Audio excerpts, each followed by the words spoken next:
with no further ado, please put your hands together for Benetti Menswear.ie's brand ambassador, Ronan O'Gara.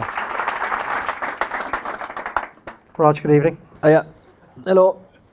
Hi. You scrub up well. It's pretty formal, is it? People don't really know what to make of you, do you? I'm alright, I don't bite. You're looking relaxed, you're looking tanned. Yeah, I'm, where have I been? It was good, our president brought us to Ibiza after we won the final, so private jet, 50 boys to Ibiza, 50 men maybe, but... And does that explain why you didn't make much progress in the top 14 afterwards? No, this is at the end of the season there. So, yeah, usually because if you're an Irish player, your season, there's never rugby after a European Cup final. So, it's been a little bit of an odd one, getting your head around that. It's fantastic actually because as a competitor, as a sportsman, you win Europe, and then we had to go to Lyon and get a result, and then you're into what they call the barrage, which is a quarter-final, which it ended at that stage for us, but then there's a semi-final, and then there's a final, but the mistake we made this year would be the top two go straight to semi-final, and we were, I think after the Leinster game, that was 14 Saturdays in a row, or 14 weekends in a row. We needed a weekend to breathe, and we got beaten by Toulouse, who are a good team, but it's actually harder to win Europe than it is to win France, your domestic competition. So yeah, you know, it's kind of good for getting the boys back on their feet back on the ground for going back into pre-season. You know what it's like to win with Munster, with Ireland, with the Lions. You've been in New Zealand, you were in Paris. How does winning in La Rochelle compare for it to be? It seems to be such a almost claustrophobic rugby environment from a playing point of view, from a coaching point of view, from the supporters' point of view. We've seen the manner in which you get seen off at the airports, welcomed home at the airports. They're just so passionate. What has it been like winning with them? Yeah, it's been amazing, obviously. I think because I think COVID really affected everyone, and I think our mindsets were manipulated, were altered. We were lost probably the real comprehension of what sport is about, playing in empty stadia, playing in soulless venues, and then all of a sudden it just comes bang and hits you. And everything, what's good about sport was, I suppose, reinvigorated by being in La Rochelle. But you don't get that impression when you live there, you know. I think I obviously probably don't get out that often, in the fact that it's, socialising or anything like that. You know, you kind of have your routine of going from home to the club ground, back home, and that kind of is your routine. But like when you go out for dinner or whatever with your family, there's none of this kind of good luck at the weekend. You're kind of left alone, you know. But then I just think you saw probably in the aftermath of winning something, a club who have never won anything, just how united you can make people, how happy you can make people. It was very, very powerful. Maybe I think as you get a bit older, you appreciate the joy you can give to people, the impact you can have on their lives, and that was certainly what hit me going through the port on an open top bus. Because eight years ago, this was a second division team. So I think some days over the last week I've had a bit of time to reflect, and you kind of, when you equate it to soccer, it's like Liverpool, Real Madrid, Paris Saint-Germain playing and winning, and that's me in La Rochelle. So it's a bit fucked up, but it's great. So you've joined this really short list of people who've won the Heineken Champions Cup, or the Heineken Cup as it was, as a player, and then gone on to do it as a head coach or director of rugby. So how do you compare the feelings in 08 and 06, and then as the head coach watching La Rochelle get that try to beat Leinster in the last 5 minutes in Marseille. How do you compare the two feelings? On the last 80 seconds, which makes a big difference, because normally I think Leinster, if the rules are applied, I think have time to restart the game. So it's a huge difference not giving them a restart, you know. I think that was just my immediate kind of, I suppose, on to the next job as a coach, or kind of, okay, just get everyone 12 metres back, because normally they're going to kick the ball short to get it back, which, you know what I mean, on a soccer pitch, which is the velodrome, it's quite easy to do with the skill set of either one of the Burns or Johnny kicking that ball, you know, so it makes it 50-50 at best for us. So when you see the clock being played down, this is surreal, this is happening. You could enjoy that. Ohio West asking the guys in the corner to get out of the way so we could see the clock ticking down to the red. It was I know there's a lot of Leinster fans here, and they've got a fantastic team, but flip it on its head. From you got to understand that this is fairy tale stuff. We scored with the last play of the game to win a European Cup final. It's, you know what I mean, if you dream as a kid to be involved, it's quite, you like your soccer, so you get the rivalry between Marseille and Paris Saint-Germain. The Velodrome is a mythical stadium. The captain's run on Friday was powerful. I just think when you got to train on the sod, it kind of, you could feel that Will Skelton and Winnie Antonio were ready to play. And, you know, I think it's important to say too that a coach will only be as good as his cattle. We've got good cattle, we've got bigger cattle than Leinster. And but that's just that's a factual statement. It's not open for debate, you know, as much as a lot of people would like to contest it. So if we get on the front foot and we carry hard, they can't stop that, you know. So so compare the two feelings for us as the player and the head coach. I think it was so long, you know. I just think I've been to 2 finals last year, and it's soul destroying. It's harrowing losing 2 finals, you know. You question a lot, especially when you don't have many mates really in the coaching game, you know. You're doing something because you really love it, and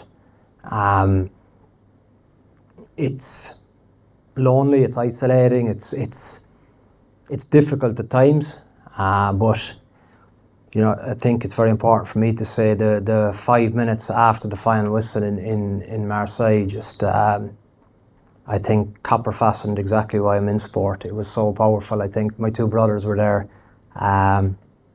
which was kind of important. It was by chance. I just kind of jumped the coaching box and they were there because I spotted them in the game. My wife was there, my kids were there, so it was an amazing feeling. But I think, as you say, as a player, you have to be extremely selfish, you know, because it's all about you, the player, and what you control, how you add to the team. But as a coach, you have the global vision, so you're responsible from essentially, without being a control freak, the bus driver to the chef, to your doctor, to your physio, to your assistant coaches, to your tactics, to your teammates, your players. So when it comes together in a bigger stage like that, it really gives you the will to go after more silverware, because I have that in me, you know. I think it's something that's important for me to say. I'm very driven, but that feeling, and just in the dressing room, looking at, I suppose, players you've coached or playing with players you played with, is probably the same thing. But coaching players that have visibly got better in front of you is quite powerful, Dave. You mentioned that 5 minutes after the full-time whistle. And be honest here, at what point did you start thinking about the Lyon game?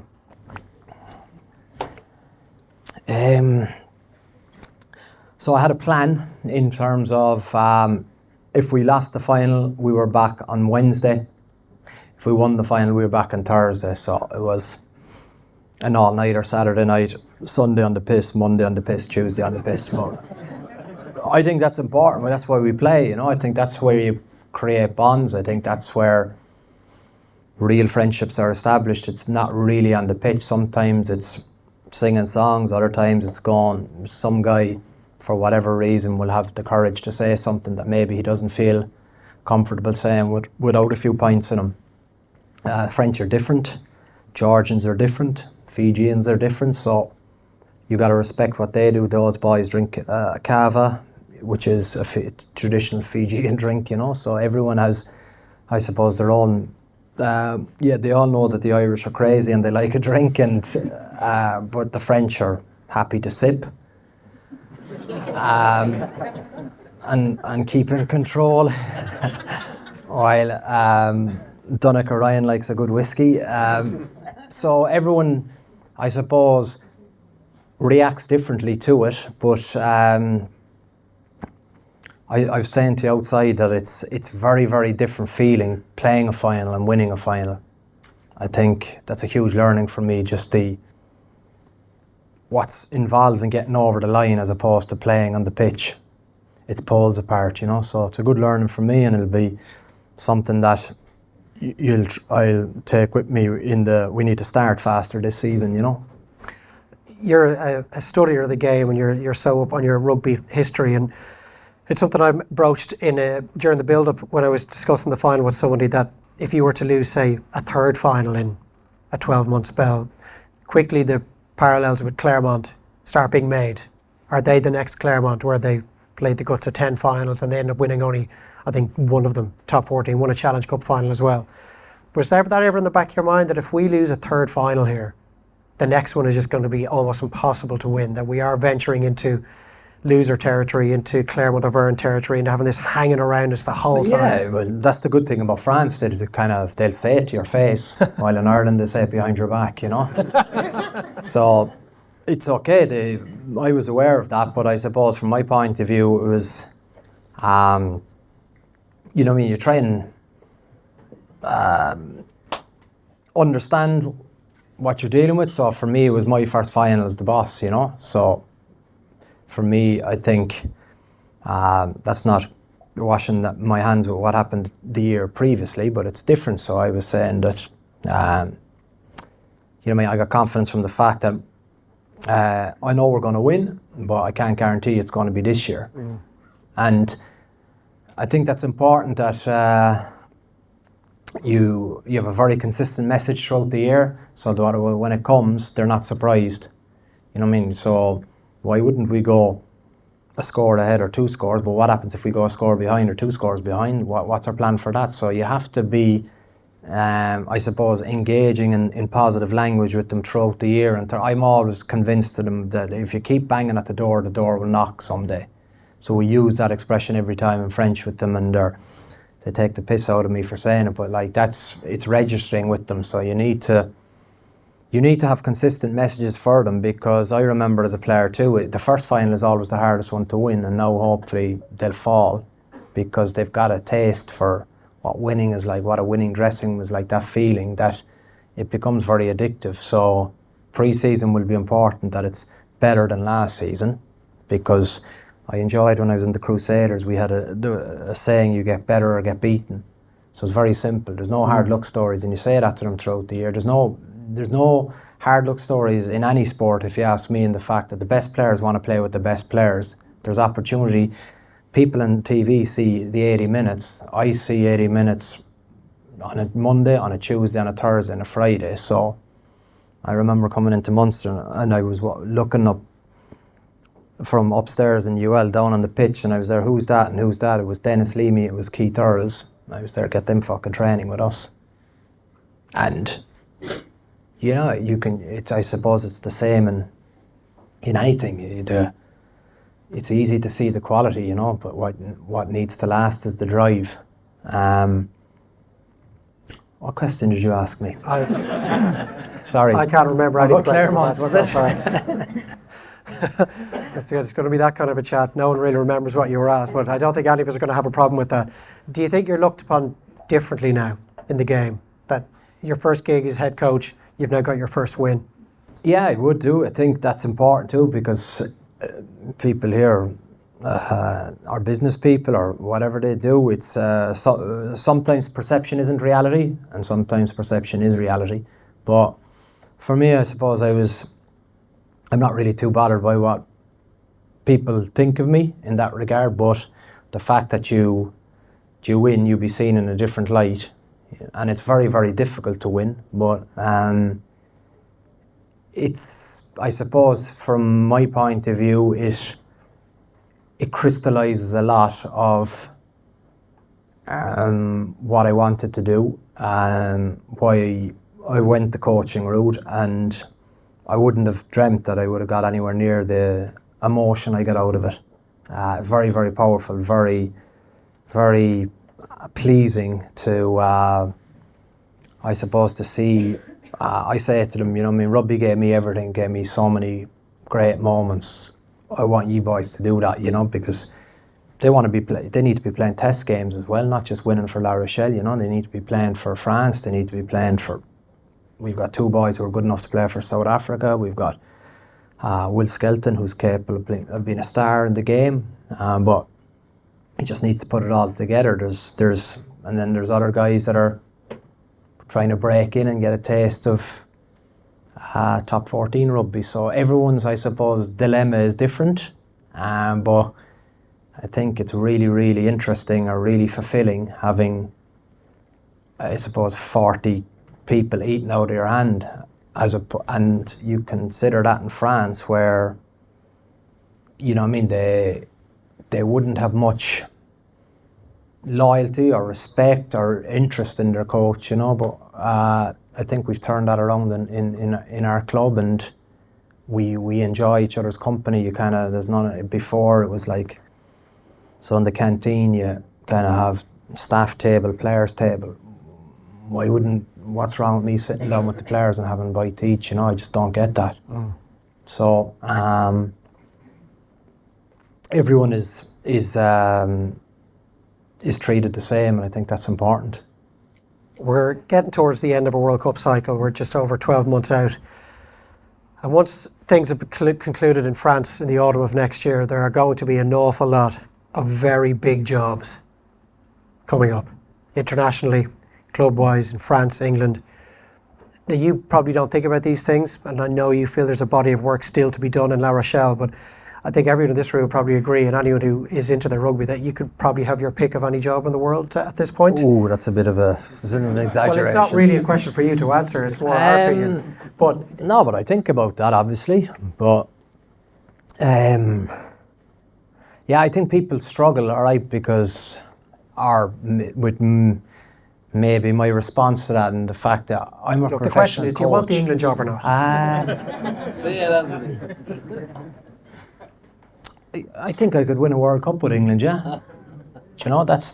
That's the reality. But then, I suppose the other side of it, my wife said to me, "You're going to stand in a tracksuit with a red rose and sing."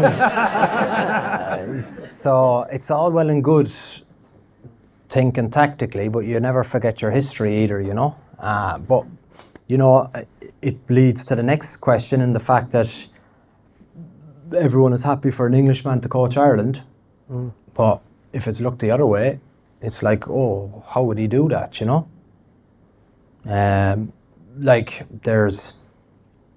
if you look at the raw ingredients there as a professional coach, there's a great body of work to do something good.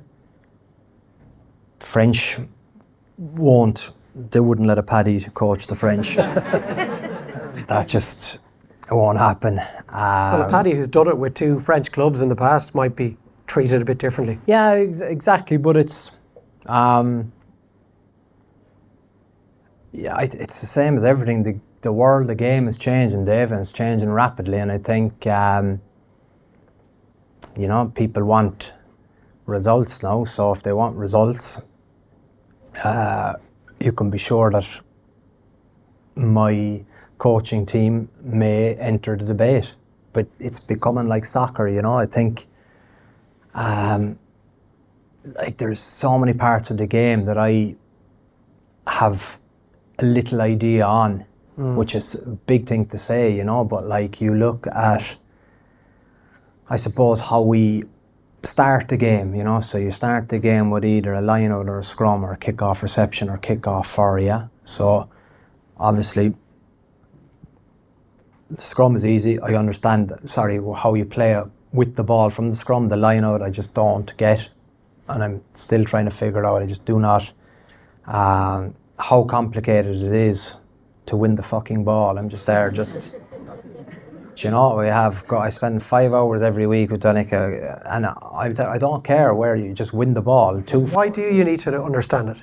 I mean, that's why you've got the expertise around you. Exactly. So, like, essentially the line out is from here to the bar, right? But in terms of when a guy gets released from the line out, if he's in the non-jumping pod, he should be able to get to beyond, we'll say, the second post quicker.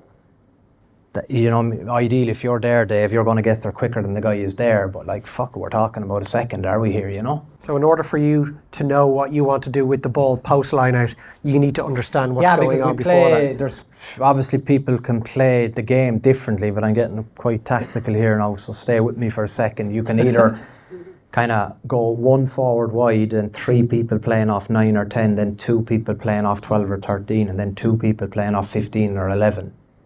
You get me? So 1, 3, 2, 2 equals 8. There are your 8 forwards available. Some people would play a 2-4-2, so 2 in the wide channel, 4 in the middle, and 2 in the far 15. So just exactly, you know, there shouldn't really be that much of a debate in terms of how you set up your line out and set up your attacking pod or formula. But there is. And there's the fascination, I suppose, in Ireland with the ruck, while in France they're not allowed to go to ground, you know. There was a huge emphasis in the Joe Schmidt era of going to, so boys just literally not even taking on your opposing person, just make a ruck. Yeah. While in France you'd be frowned upon for doing that, you know. It's not, they want to joue debout or keep the ball alive, play the ball out of the tackle. So KIA, as you said on Monday, keep it alive. Keep it alive, yes. You've mentioned we'll have to keep a few of these alive. I think the bus trip from Ballymahan is fucking taking its toll. That's it. They're all bollocks. Look at them. You mentioned you see the 80 minutes on a Monday, Tuesday, Thursday, Friday. Just not necessarily speaking about the England job, but international coaching in general. You've got such passion for coaching, and you seem to develop such a bond with these players. I have passion, Dave, I think, for people. So if you saw those people 8 weeks a year, how would that sit with you? Come on now, there's no one coaching 8 fucking weeks a year. That's a dream job. The international head coach is probably working on his team 12 months of the year. I'm too young for that. But he's only seeing them. I have too much energy for that at the minute. You know, I think would it just be too frustrating? No, because frustration isn't in my vocab. You've looked pretty frustrated on the pitch many times over the years. Yes, exactly. But then, and that's important, I say, like people, there's very little correlation between an ex-player and a coach. I think it's the biggest error people make. It's 2 distinct, different careers. In coaching, you've got to teach. You've got to actually explain. You've got to go through it in the fact that, you know what I mean, as they say, don't bullshit a bullshitter. So if I'm trying to explain something, so I'll ask them, so what have you heard, Tommy? And Tommy will have to tell Raj back that, and you go, okay, no, you're talking through your hole, or else, yeah. And this is in French now, so it's quite interesting. But you have to be, there's different ways of how people, I suppose, receive information, take information. So orally, or we have cubes with numbers. So you actually get a whiteboard and you map it out so they understand what you mean, you know. But I think it was one of the coaches that coached one of the top teams said, when you've gone through something 100 times, these boys have got 10% of what you're saying, and it's so true. You know, you forget that I was saying to someone in the room, you're coaching guys that are 25 years younger than you now, imagine. It's scary when you think about it like that, but when you're there, you think you're one of the boys, but they're like, who is this old fucker here talking to me? Which is the reality. Yeah. So I have to change. I have to connect with them. I have to make my point and make it as easy as possible, because you know, when sport is played well, whatever game it is, you try and get flow into the game and you try and make them go on autopilot. Autopilot only arrives if you have a state of probably contentment of preparation achieved during the week that they're able to play free. Last question on coaching jobs, and a few of my mates are big rugby fans, and I sent a text into the WhatsApp. I'm going to be doing an event with Rog here tonight. Anything I should really ask him? So this is on them, not me. One of them said, ask him if, given what has happened with La Rochelle in the last couple of months and how poorly Munster have gone in the last... Any Munster fans in here? They're very quiet these days, Munster fans. Yeah, they are. Is that job now beneath them? Is what I was asked to ask you. In that, we've just talked about how you could genuinely have your pick of most jobs in World Rugby right now, club and international. Munster are not in a place they would like to be. Would it be a step down for you to go from La Rochelle, for example, to Munster? Yeah, tricky question, yeah. There's no doubt Munster desperately disappointing.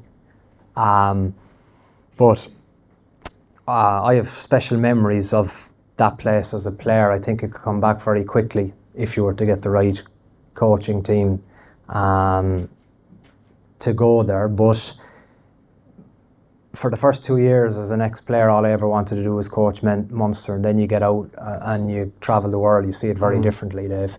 It's never beneath me. That would not be the language I would use. It may be something, but it's certainly not in the foreseeable future. That's for certain. Is it an itch that you feel must be scratched before you call it a day, or is it? No. If it happens, it happens. If it doesn't, it's not going to be an issue for you. No, it's certainly not an itch that needs to be scratched. You know, the show goes on, life goes on. That was me as a player. I think what you're doing at the minute is you're trying to maximise what you're doing in whatever club you are. As I said, with regard to people probably find it hard to not accept but believe that it's a professional coach. That's what you do. You move. So I'm not ready to go back coaching in Munster. You know, I think mentally, physically, from a family point of view, just there's nothing there that makes sense for me.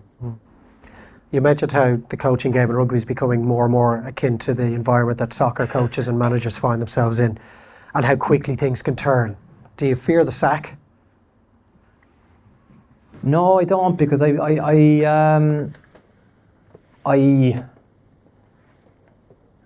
kind of lost 4 of the first 5 games as head coach this year, or manager, whatever you want to call me, director of rugby, you know. So, but I think the 2 years in the Crusaders really, I suppose, harmonised my mind in the fact that it was the final piece of the jigsaw mentally. And people say, what about pressure? Well, I never used that word. I remember coaching Dan Carter in Racing, and pressure is a privilege. It genuinely is, you know. This is all I've ever done is rugby, you know. I did a master's in UCC after a BA, and then it was rugby then and I've been on that roller coaster for 25 years, 27 years. So this is what I do, you know, and this is what I love doing, and it's not a job. If you get I think it's the same thing. If you get the sack, there's no hard luck story, you know. There's a reason for that, obviously, but I think what you don't see tonight is that I think I prepare well. I think a lot of coaches prepare well too, but sometimes it doesn't work for whatever reason. But there's a lot that goes into it other than the 80 minutes. So if the board of directors or the president decides, well, move this guy on, fucking grand, you know what I mean? That's the way it is, a professional sport, you know. But I think one thing that I kind of would be adamant on is that I can sleep well at night, because I feel that I give a lot to what I do, and if that's not up to their expectations, that'll be an interesting conversation. There'll be a lot of people in this room that after the last couple of years they're all striving for that work-life balance, and some people might be drifting back towards the office. Some people want to be spending 5 days a week working from home. As a head coach, when you just can't walk off the training pitch and switch off, there's so many other things to be dealt with. You've got Jess at home and all the kids. You just said you sleep well at night because you know you've done your work, but can you find that time every day just to not think about La Rochelle? No, I'm different. I think I'm a bit fucking mad. But I think, I'd say that, yeah, I'm consumed by rugby. I love it. It means a lot, but I think what's happened in the velodrome just, I have to reiterate that it's fairy tale stuff, Dave. You're beating a team with such quality with the last play of the game in the European Cup final. What more do you want? You know what I mean? Like, it can't go any better. That's as good as it gets, you know, and I'm aware of that. But I tell you, if you could feel like I did, you'd want a bit of it, because it was so powerful. And you know, I mean, that's the selfish me coming out. That's the competitor in me. Yeah, it was Leinster. I wanted to beat them. Yeah, it fucking meant everything to beat them. And you'd be a liar if you said otherwise, because they're the opposition. It's not like you're beating Harlequins in a final. Do you know what I mean? If there's no Leinster-Munster rivalry or what I stand for, then you're a bluffer, you know? And but I suppose the question might be, if you are so consumed by it and you're saying, no, you actually just aren't designed to be able to switch off. If you're helping the kids with their homework or throwing a rugby ball around the back garden, are you present in that moment? Or are you half connected to the kids and thinking about the lineouts that went astray the previous day? I'm really present. No, but I think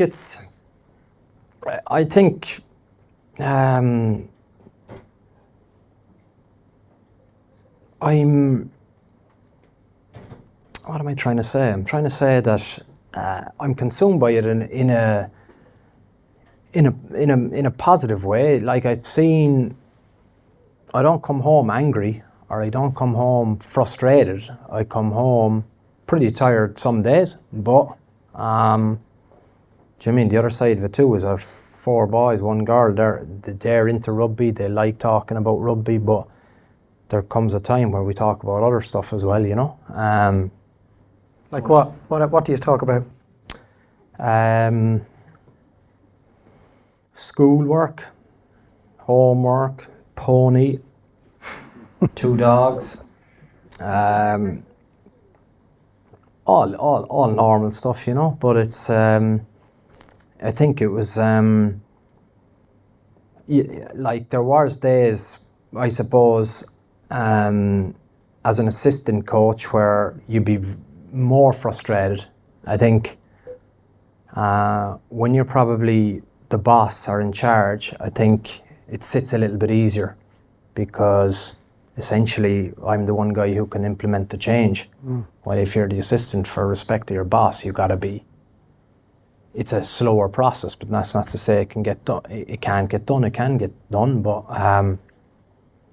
no, I think it's. I'm very lucky, Dave. I must state that. Like, do you know what I mean? If I didn't enjoy doing it, I wouldn't do it. You know, I can probably thankfully from my playing days, I have a good reputation. I can get a job doing something else. You know, but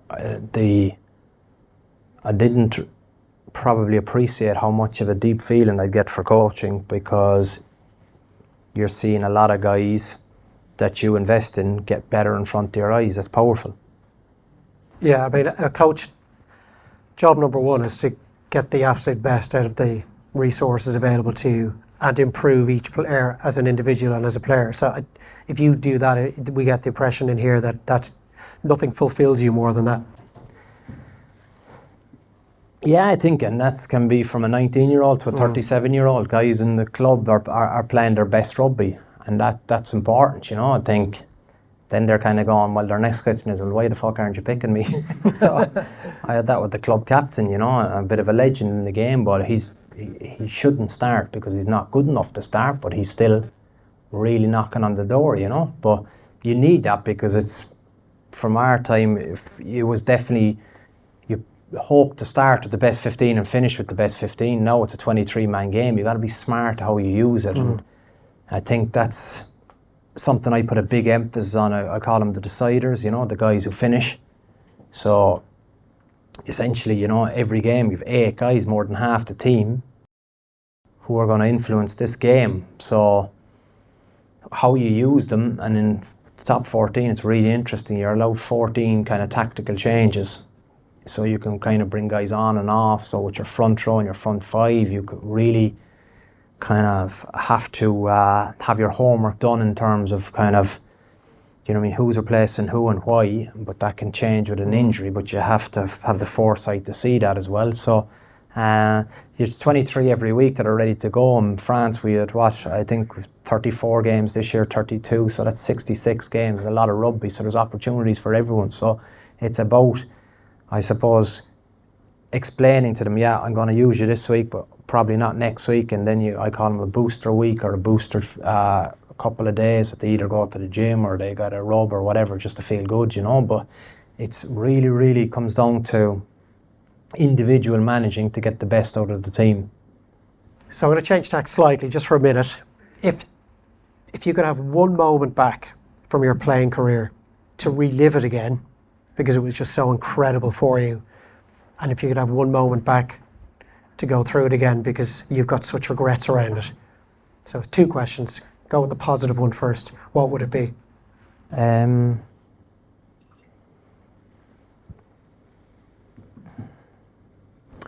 Whoa.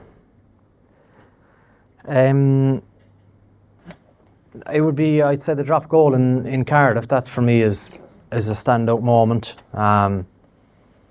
because a lot has happened since then, but it was the first time in, I don't know, 50 odd years that Ireland hadn't won a Grand Slam, so none of us knew what that feeling would be like. So for me that was the one. And the other one, I suppose the lowest one would have been the what I'd like to do differently would be not to challenge in the air in 2009 and the Lions tour. That fucking wrecked my head.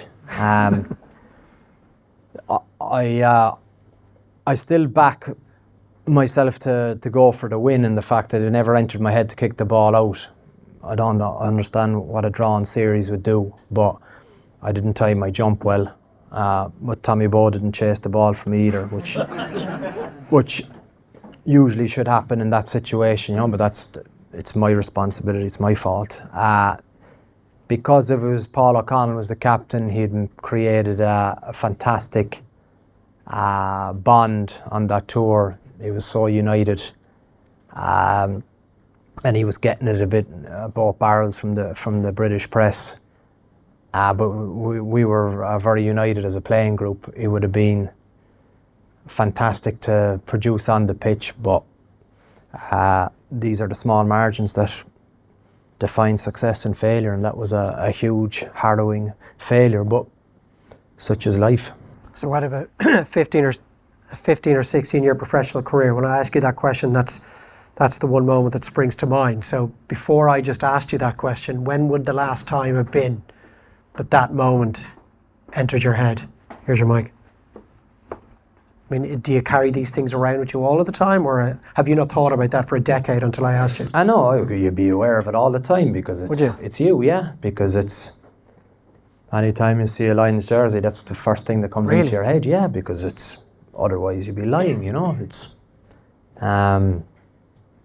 It's so all the tours you were on, the great moments, the camaraderie you built up, the goals you kicked with them, getting a hiding from Duncan McRae.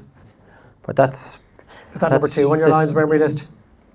But they spread that of all the good things that happened in a Lions jersey. When you see that red shirt, No, that, because that moment in South Africa is the first one that springs to yeah, mind. it's the only one. It's the most powerful. That's, I suppose, the reality is that defined me as in a Lions jersey, you know, which is quite a deep thing to say, but that's Kind of sad, isn't it? yeah, but sometimes life is sad, isn't it? You know, I was talking about a fairy tale a few minutes ago. Yeah. That's the opposite, you know, but when you're lucky enough to be involved at the top level for 27 years, that's why I try to explain to people that nothing is a progression like that. You get fucking walloped in this game, mentally, physically, emotionally, and people who think that top flight sport isn't like that, they're dreaming, you know. The more successful you are, the more downs you have.